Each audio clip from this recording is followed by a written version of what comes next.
Hello and welcome to the Unnamed Automotive Podcast. My name is Sami Assad, and with me, as always, is my good friend and fellow automotive journalist, Benjamin Hunting. Say hi to the people, Ben. Greetings, human listeners. Greetings to everyone. If this is the first time you're listening to our podcast, thank you for trying something new. I really appreciate it. I believe Ben really appreciates it as well. You can find both of our work all over the internet because we're automotive journalists. But more important than that, we're very good friends. Right, Ben? Sure thing. Ben, why don't you tell our listeners where they can find some of your latest work? Yeah, you can find my work at Haggerty, at Motor Trend, and at driving.ca. And you can find my work at autotrader.ca, driving.ca, and Capital One's Auto Navigator. That's all the plugs, right out of the way, right out of the block. I love that about our show. We do that early. We don't do that late. We don't drag on the length of the podcast. Except for right now. We don't say anything when we run out of things to say about how you can read all of our cool stuff later. You can even watch Sami. Sami is a visual being on YouTube. On YouTube, a visual being. Well, yes. I haven't been perceptible on YouTube in quite some time, but you're still putting in the work. So people can go, if they don't want to read, they can go and listen to you again and see you say things about cars. I have some of the best videographers over at driving.ca, and they also have such a good knowledge of the cars that we're driving. They make my job super easy. Shout out to Elle and Clayton, I think. Ellen Clayton, and occasionally Jay as well. Elle actually dropped by the other day with this really unbelievable car that I've got 2 Hot Wheels of, and I thought it was such a cool thing to see that in person. It's a Lancer Pajero, not a Lancer, a Mitsubishi Pajero Evolution, which is this wicked little cute ute from the late 1990s. With box flares. Huh? Yeah. And it sounds so slick. I mean, Elle did a video on this, is going to do a story on it on driving.ca. So please keep your browsers tuned to that whenever that goes live, because this was one of the coolest things I've ever been a part of. Just being in it, around it, and going for a scoot in it was super cool. So living where I live, no one shows up at my house at night in a cool car at all. The other night, I'm lying in bed. Yeah, this is happening. I'm lying in bed reading, as I do, because I'm older now. And the lights go on in my garage. The garage has a motion sensor, right? And so instantly I'm alert and I'm like, oh, what's going on? Usually it's just a branch or something that's blowing in the wind, but it was a still night. So I creep up to the windows in the library just beside the bedroom. And I peer outside, and there's this giant deer standing in the driveway looking around. So that's my late night visitor. Has 4 legs, is not 4-wheel drive. Is checking out your latest press car, really? Pretty much. Well, the deer was between... I wonder what... Yeah, I'm looking for a new car. It was between the Crosstrek and the Cadillac, so... I don't know what it was thinking. Ben, this week we've got some interesting things to talk about. I want you to start our show off first with a vehicle that you've been testing lately, because we haven't talked about it in a long time, and it was actually one of the last vehicles I drove before my son was born. So I have some pretty interesting memories about it, just because it represented a different time for me. Do you know what I mean? Represented a time of freedom. Yeah.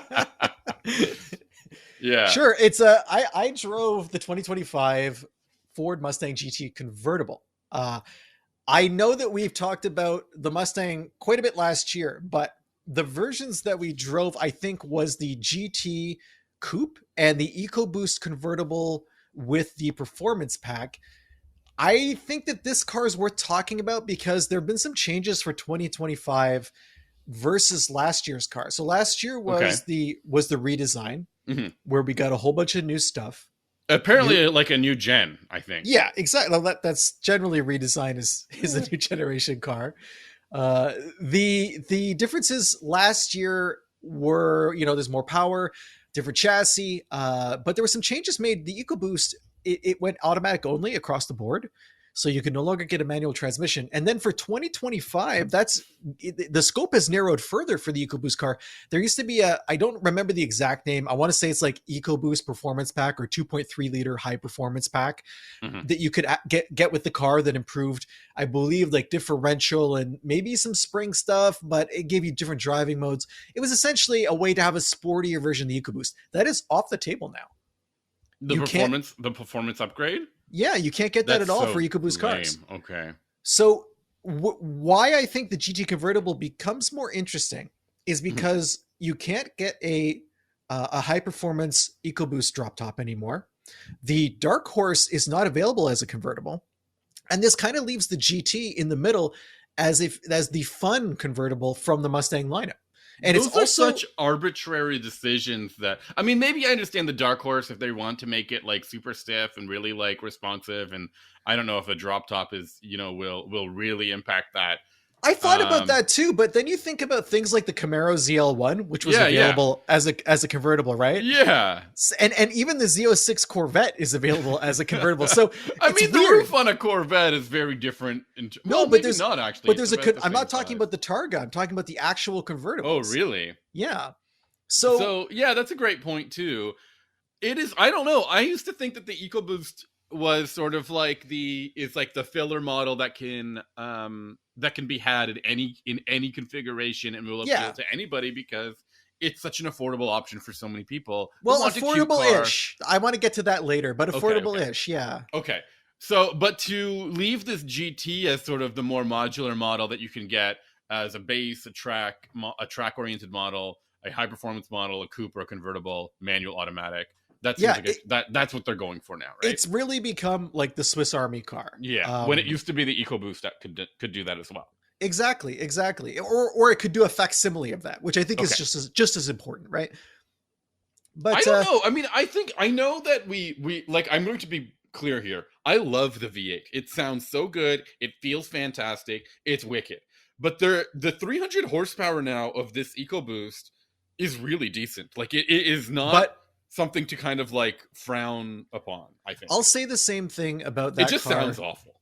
Well, I think it goes beyond that. I'll say the same things about that car that I said about the Lobo, and that the power is there, but it's workmanlike and it's not engaging or fun to drive. And I don't find the EcoBoost motor, even with the performance pack, to be a car that really kind of convinces you to get behind the wheel and go out and have some fun. It's just not that... I have no issues with that opinion. I think that's a totally fair opinion, especially coming from an enthusiast who wants to play with their vehicles, who wants their vehicle to have more personality. But for many people who just dream of a convertible or a coupe or a two-door or a Mustang, the EcoBoost will do what is needed to be done at the price point that it comes in. I think it's really good. So the other interesting thing about the Mustang GT convertible is. And this is again compared. I'm not going to talk too much more about the EcoBoost when we get into pricing, but we were talking Dark Horse before. There's a couple of other things that are interesting about the GT convertible that I think are surprising in contrast to the Dark Horse. So you can get something called the GT Performance Package with this car, even though it's a convertible. Is that a replacement for the PP1 and PP2? I would assume so. It's not quite as granular. I think Ford kind of abandoned the ladder upgrades that it used to have, but it does. I remember that PP1 on the last gen being like super slick. It was so good. It was like the stickiest tires, and it had like Magna Ride. It was so good. So this car, if you order this GT Performance Package, you get a K brace. You get Brembo brakes. You get the drift brake feature where it gives you like a manual. I've played with that. Yeah, it's an electronic handbrake, but it has a manual handle that you can play around with. You get upgraded springs up front, a bigger sway bar at the back. Everything is tuned to be sportier on the chassis side. And you also get a 3.73 rear end for manual cars. That's a Torsen limited slip. Mm-hmm. There's also some different changes to the electronic stability control and the traction control to let you get a little bit sideways. Magna Ride is a separate option that you can add. Okay. But the other thing too is, and another separate option, the valve actuated exhaust system, which gives you like literally quiet mode, 4 different exhaust modes, including like a track only off-road mode. Which no one will use at the track. All of that stuff also can be attached to these packages that Ford offers to dress up the looks of the car. And this is where it really changes from the Dark Horse. So the Dark Horse, like you can get an on-track package or something that gives you like a little bit more aggressive aero that you can't find on the GT. Cool. But the GT gives you, I had a California special car, which gave me something called Rave Blue, highlights, and that was like decals. The wheels were rave blue. The grill had like rave blue inserts, and rave blue is just, I guess, a fancy word for purple. It was super eye-catching and contrasting against the black paint of the car. If you don't like that, you could get a bronze package. You can get a blacked out night pony, which is hilarious. Night pony. There's also a 60th anniversary package. So when I was saying before, it's like Swiss Army car. You can really do it all with the GT. And it's, you know, I think we've often talked about the Mustang being the 911 of the Ford lineup, even though the F-150 is probably more accurately the 911 because it has like an electric version and it has a hybrid and it has V8s and turbo sixes and all sorts of stuff. But on the car side, the Mustang has become, it's the only car they make, right? So it has increasingly had to be all things to all people. And the GT versus the Dark Horse and now the EcoBoost, which has been restricted in terms of what it can do, has filled that role, I think. That's really cool. And I actually really appreciate a couple of things that Ford is doing. You said it pretty interestingly in terms of the 911 of the Ford lineup. Mainly because the 911 is available in so many different like cuts and trims and like packages and ways to customize it and make it get packages that like reference a very particular generation or something. And this is something that Ford is doing in a number of different ways. Earlier this week, they introduced something called the FX package that is a throwback to the Fox body, the mid 90s Fox body model. So it comes in this like teal color. Mid 80s. This one's Fox body came out in the 1982. 79, sorry. 79. And there was these really cool versions of it that came with like this teal color, white wheels, white accents. This is this really neat sort of like a throwback model. And it reminds me a little bit of the Lobo and the GT Rally with those like retro wave kind of like wheels and aesthetics. So speaking of retro themes, the Mustang, and then if you don't want to go spring for any of those packages, can't you just buy or get a cool like gauge cluster? Well, the gauge cluster comes with it, and there was an over-the-air update from last year that went out to everyone's car that gave you a cluster that looks like 67 to 68 Mustang gauges. Yeah. And on top of that, there's also one that's kind of like the Fox body, but the one that I used the most when I was with the car was one that looks like the SVT Cobra from like 99 to 2003. Okay. It's like a white face gauge, and then at night it goes to black with the kind of I guess it's like a teal green kind of illumination. I love it. I didn't think you'd fall for that kind of gimmick, but I'm glad to hear you did. Well, all of those things look better than the regular gauges that come with the Mustang, which are kind of all over the place. There's a lot going on, and I prefer the simplicity offered by that gauge cluster, I think. Cool. But I mean, like that is something that is such a small thing that goes a long way. Actually, it's probably not that small at all. It probably takes a lot of software development, a lot of JPEGs, a lot of thinking about a lot of PNGs. Yeah, ensuring that the right information is being delivered to the people as they need it, and then trying to figure out how to put it in someone's car without, also giving them an entire U2 album in the process. I can't wait until like Honda reacts by adding something like a danger to manifold thing that flashes on the infotainment system. I mean, there are so few, I think, iconic gauge clusters of the modern era that will make me think like, oh, I can't wait. Like in 25 years, I can't wait for my gauge cluster to mimic. Yeah, because they're all screens and they're all boring. We talked about this over and over. My Scion FRS's gauge cluster. Like, what the heck am I thinking? No one's going to be nostalgic for these kinds of things. I mean, okay, tell me more about this GT convertible. Okay, you told me basically that it's available in these really neat packages. It is one of the few models you can get with a drop top now. Is it a hard top or soft top? No, you can still get them all with a drop top. You just can't get the Dark Horse with the drop top, and you can't get the EcoBoost with the performance package. Oh, okay, sorry. And in terms of pricing, it sits kind of in the middle. There's some shocking pricing for the Mustang. I'm going to hit you with Canada first. Dark Horse is $87,000. Yeah, that's way too much. Yeah. The GT Convertible, which only comes in premium trim, which is there's 2 trim levels for the Mustang. Mhm. Sorry, that's the premium Dark Horse. That's 87,000. Is The there a non-premium? Yeah, it's 82,000. In the US, there's no What is the non-premium. antonym of premium? Like base? It's just base. So the base Dark Horse in Canada is 82 grand. So that's doing some quick math.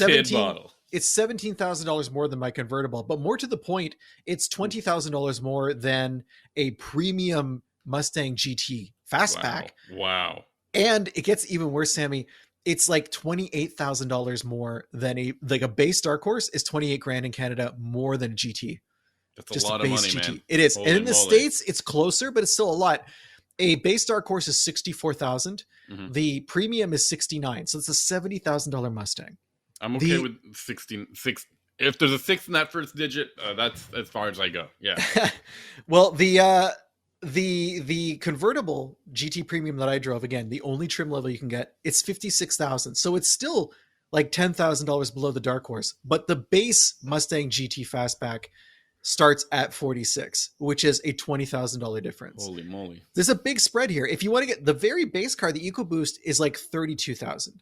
I remember when I swear there was an era, like a couple of years when these were maybe under 30 grand. An EcoBoost? Yeah, I think it was around 25 for quite a long time. I remember that being a consideration when I was looking at the FRS. Like right now, if you want to go GT, if you want the V8, the cost of going V8, period, is $15,000. In the US. What is the cheapest V8 you can get in the Mustang then? GT Fastback. It's just the base GT. How much? 46,000. That seems like a lot. It feels like it used to be like closer to 30 grand, right? And it's 55,000 in the state in Canada. But still, that's like nearly 500 horsepower for 40 it's grand. 400. It's 480 horsepower. Or I like to round up sometimes. No, but occasionally. I'll give you some more rounding potential. Yeah. If you get the, let me find the exact numbers here. If you feed it like 93 octane, it's 486 horsepower and 418 pound-feet of torque instead of 415. The Dark Horse is only 500 horsepower. Yeah. Now I say only. What do you mean by only? What do you mean by only? Well, because the differential between that and the GT is quite a lot of money. Oh yeah, that's fair. Yeah. So you're basically getting just 14 more horsepower. No, what you're getting is forged internals. So your connecting rods are stronger. It has a different intake. The transmission is different. It's a Tremec instead of a Gertrag, and the Tremec is designed to be stronger. Essentially, the Dark Horse is for people who are actually going to go to the track and need the kind of hardened components in the driveline that will resist being abused. This is, I think, another key difference between the GT and all the other cars. If you're going to be daily driving the car and having fun on the street, you do not need a Dark Horse. Yeah, 100%. Forge in the Fires of Mordor or what? Well, it's just, forging is different than other forms of metallurgy, right? Yes. Okay. Okay, but tell me, it's a soft top, right? It's a soft top. Not a hard top. Is there a hard top? No. No. Convertible? No, never. The Camaro used to be available with a hard top, I think. No, never. What do you mean never? What the word never means. Never is a promise, Sammy. The car, it's a soft top, but you can't put it down unless you're at a dead stop. It's really annoying. You have to be complete dead stop, like it's parking brake and everything. 3 miles an hour. Oh yeah, I can do that. No, you can't. There's no way. Maybe. I mean, the manual probably not, because as soon as you have it in gear, it's like going 15 or something. Yeah. So you have to stop it. It's annoying. It's very easy to use. It goes up and down, does what you need it to do. But I will tell you something weird. Sorry, I want to talk to you about a difficult to use. It goes up and down as opposed to all those other soft tops that we've had that go like side to side. So like there are Boxster Spider or whatever. These rear quarter windows on the Mustang. Yeah, you sent me a million photos of how wrong these things can go. There's one button to put them up and down. These are the windows for the back seat, right? No one should sit in the back, by the way. It's very tiny. I think young kids could do it. I don't think anyone else can do it. But that's not the point. The point is there's one button on the driver's side that puts both windows up and both windows down. I came out of my house one morning and found the window on the right side of the car down and the window on the left side up. Well, how does that happen? I don't know do you how fix that's that? possible You because just pull it up and then they both go up. And yeah, there's no one just remembers to go back up again? There's no control that would have allowed me to do that. So I don't understand what happened there. The top was up, everything else was fine. Just super strange.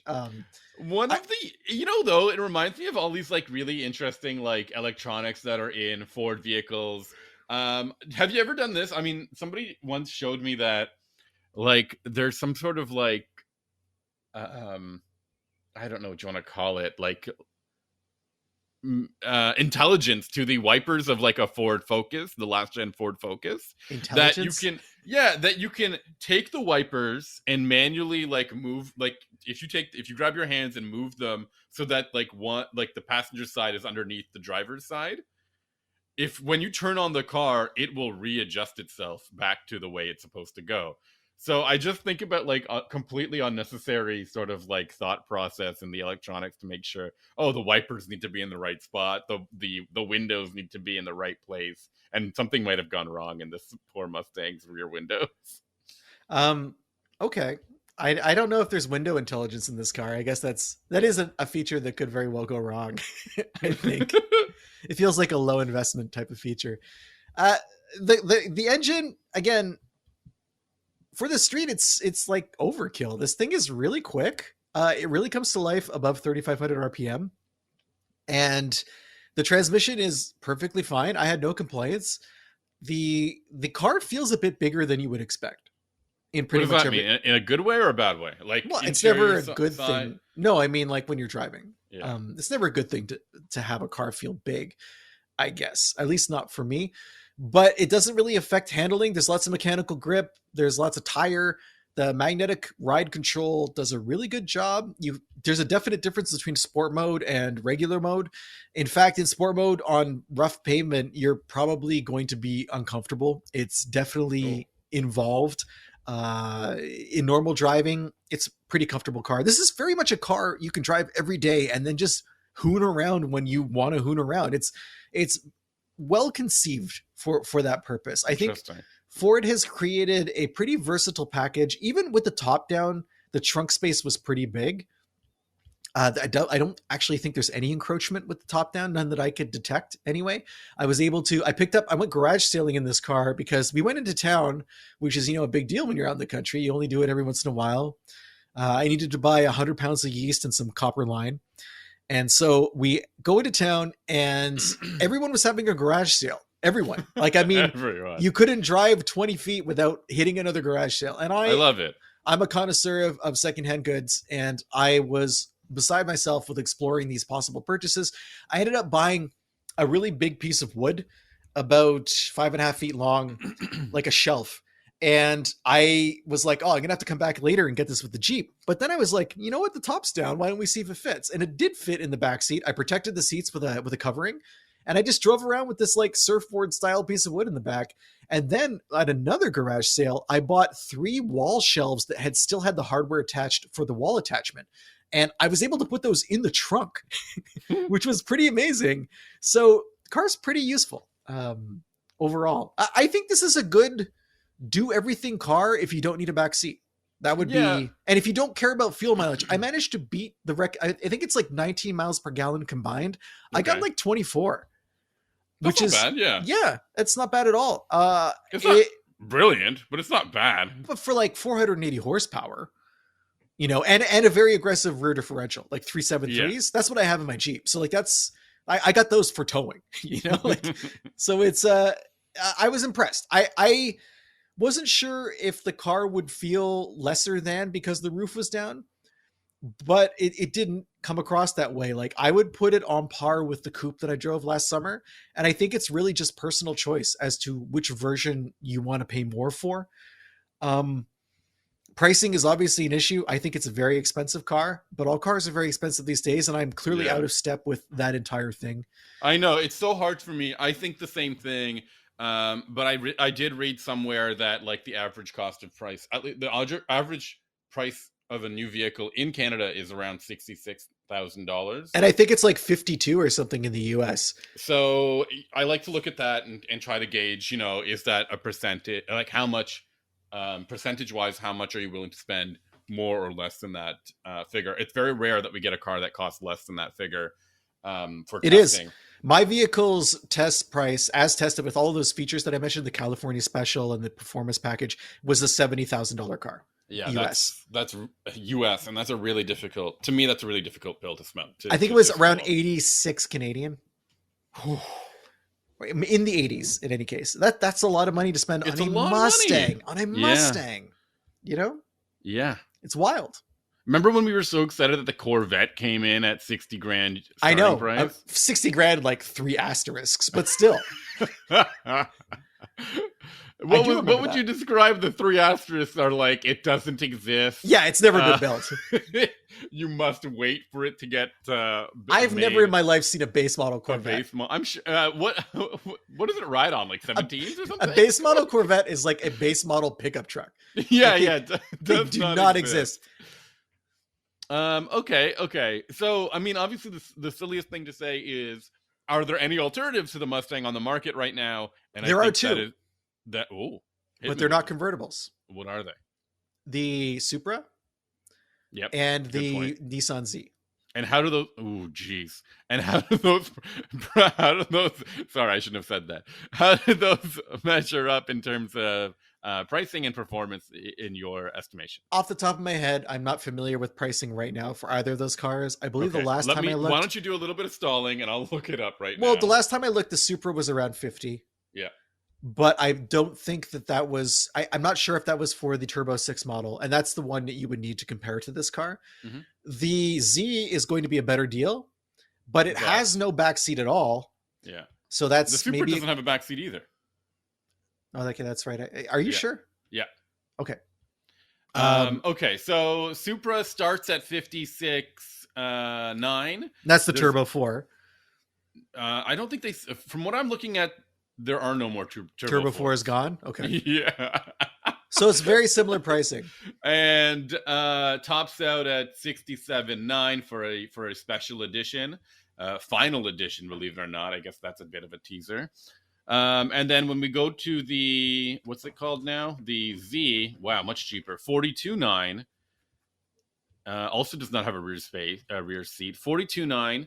And then tops out at 65.7 for an automatic only Nismo model. So I don't recommend. That has more power. I think that has more power. Not much more though. That has more power. I mean, the reality is neither of them are nearly 500 horsepower, right? No, I think the BMW the Supra comes closest. You love making that little slip up. It was entirely a combined fuel mileage of this Nismo is 19 mpg. Yeah, that's where it's competitive with the Mustang. So like I said, these cars aren't exactly apples for apples because the Challenger's gone and the Camaro's gone. Yeah. Maybe what is the Challenger? Isn't there a Challenger? Is it Charger Daytona? No, Challenger's gone. Charger Daytona is a much bigger car, and as far as I know, it's not good. It's also just electric right now, right? Is it still only electric only? Okay. I don't know, but I know that I don't know anything about it, and I don't know if anybody should be taking a closer look at it. It is the weirdest thing. It is a car that Chrysler has not yet put in the test fleets in Canada. That's really weird. And I see I see a couple of them on the road. I have a dealership near me. They are constantly putting on their billboard that they have them and they want to sell them. But and there's like a $30,000 discount. I'm not even exaggerating. I know it sounds like I'm exaggerating. The only model they have in Canada is that seems to be for sale is like a very particular trim. The Scat Pack electric version. Yeah, Scat Pack, which is over $100,000 in Canada. 80 grand, not including discounts. So 80 grand including discounts. So actually closer to 90 grand with discounts. So in any case, you can't. This is the last muscle car standing. Ford knows that. Pricing probably reflects that. I mean, maybe on an outside case, you can start looking at something like a Boxster, but I don't know. A base Boxster's got to be 6 figures right now. Oh my God, yeah. So even then, you're really stretching. Let me do a quick look. That's a great point, but that also has 0 rear seat space. Barely any front room space. It's an entirely different type of car. Yeah. It's like the level up for like a Miata, I suppose. No, I don't know about that. That's a Yeah. huge leap. Like, you enjoyed your Miata. It's time to spend 3 times as much. It starts at 74.9 Okay. US. Okay. Okay. Anything else you want to talk to me about with this Mustang experience? Did you One- miss the one- Mustang? Do you think the Mustang in its current form is like representative of what we kind of grew up with, or what No, the not at all. what the general public used to idolize this is a weird question, I know, but like the No. Mustang used to represent something in terms of automotive identity. Does it still do that? It doesn't represent what it used to be, which was cheap speed and an economical coupe. The car is much bigger, much more comfortable, and much more capable. There's no comparison whatsoever. I regularly drive a 20-year-old Mustang, and before that, I have a lot of seat time in a Fox body Mustang, and they are not comparable cars. The current car is, as a vehicle, all around, way better. Is it fair to say that though? Like, I mean, I guess maybe that was a stupid question to ask, because like a 20-year-old Civic compared to a modern Civic just feels like a totally different experience too. But right? the thing is, it still offers the same thing, right? Yeah, like a 20-year-old Civic relatively affordable entry-level transportation.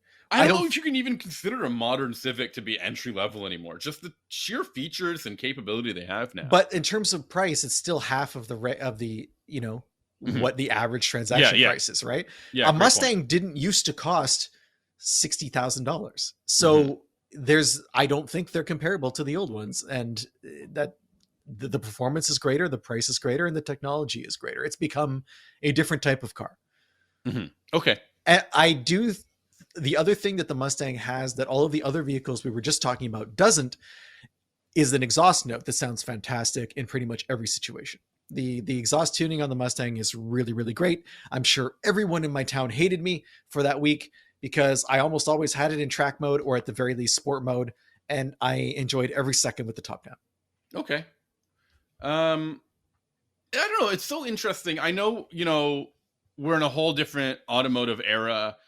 I always think back to what we were experiencing and what these vehicles used to represent when we were growing up, and that there was a desire to have a vehicle like this growing up, and I don't know if that is still happening these days. That's my major thing when I'm always looking at these performance vehicles.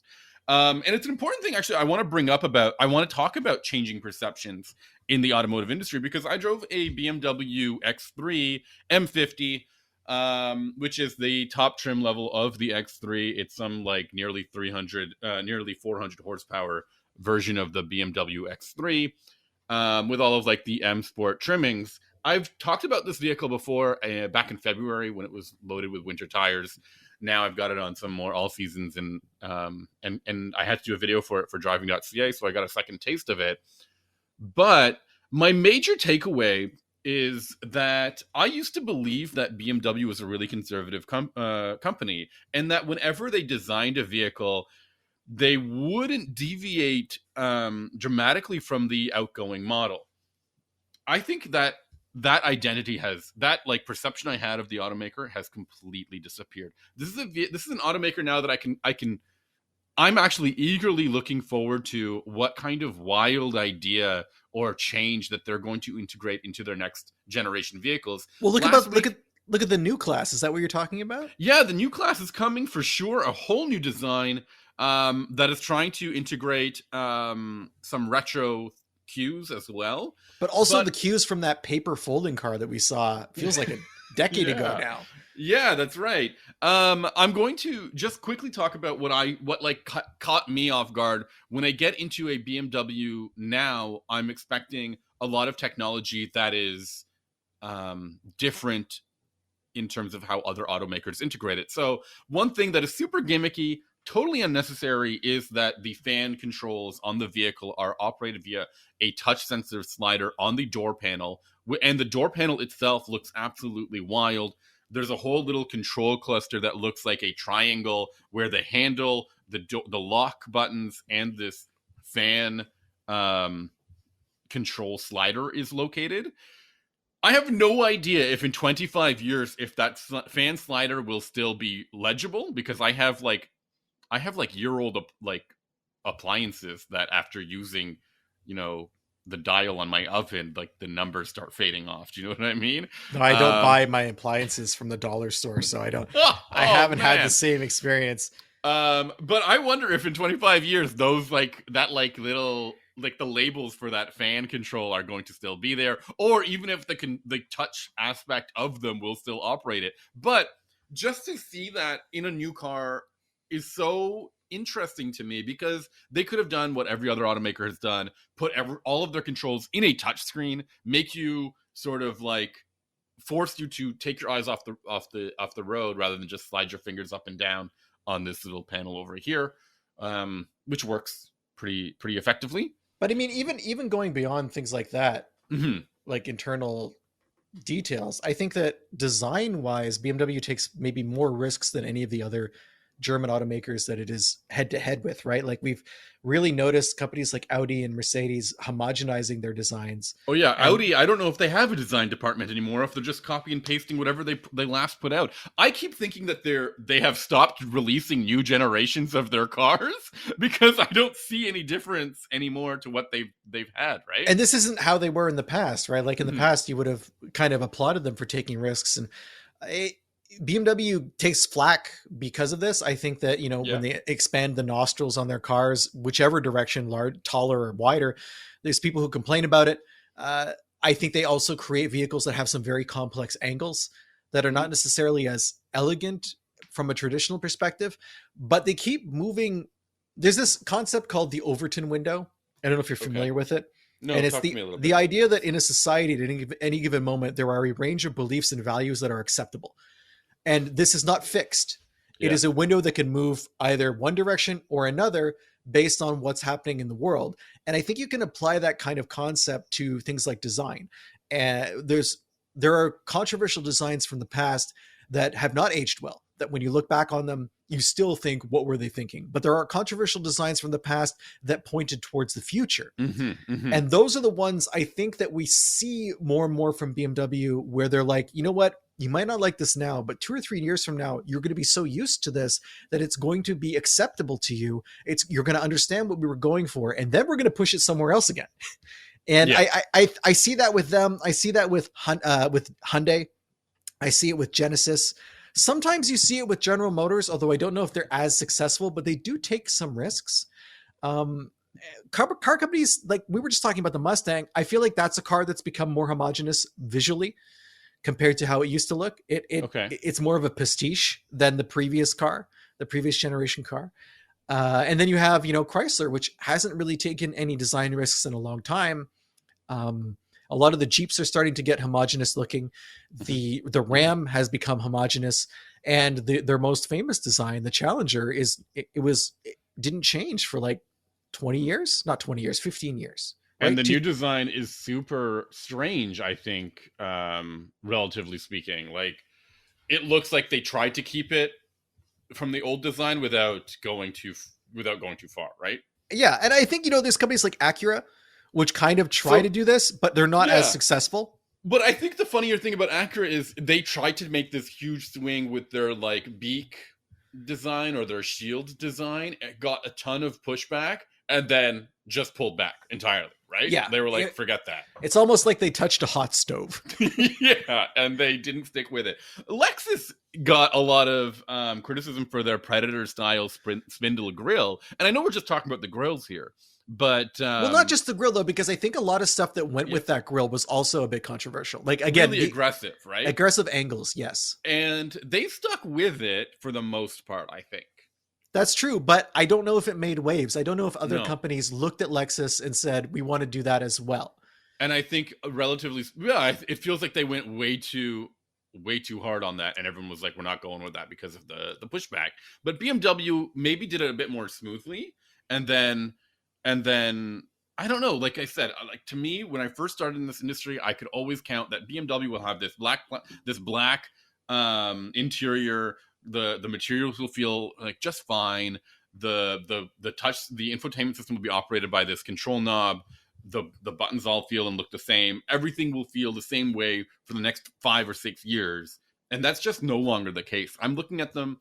if I look at a modern X3 compared to the last gen X3 or the gen before that, it feels like an entirely different lineup of vehicles. And I think that's super cool for them to be able to achieve that.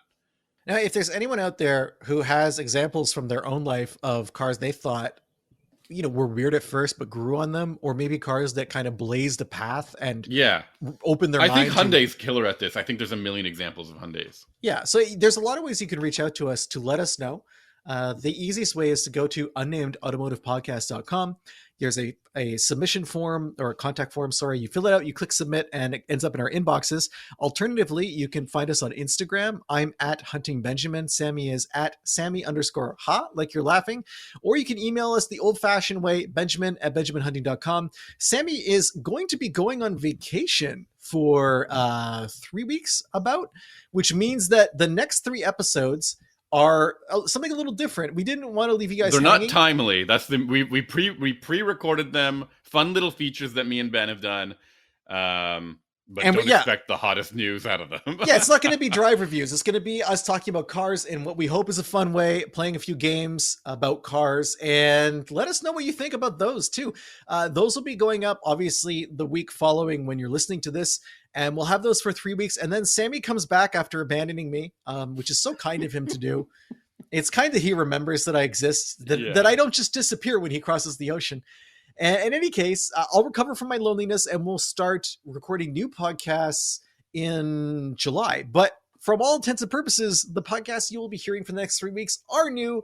They're just pre-recorded for your newness. When I come back, I've got this cool Cadillac Optic. It's an electric SUV. I also have an Optic coming up. Okay, very. But I'm going to be driving. I'm going to be driving the Escalade IQ, which is the electric Escalade, and then okay. I can't wait to hear your thoughts on this. And then the regular Escalade back to back, and then I'm in a Wrangler. No, I'm in a Silverado, a 2500 series Silverado. So 2500, man. I need to do some. That rural life has really got to you, man. I need to do some towing, Sami. What can I tell you? I can't wait to hear about it, guys. Stay in touch with us, please, because even though we're not doing, timely stuff on the podcast, there still will be episodes, but we are definitely social on our social medias or whatever, and get in touch with us. We love it. All right, thank you for listening, everybody. See ya. Bye.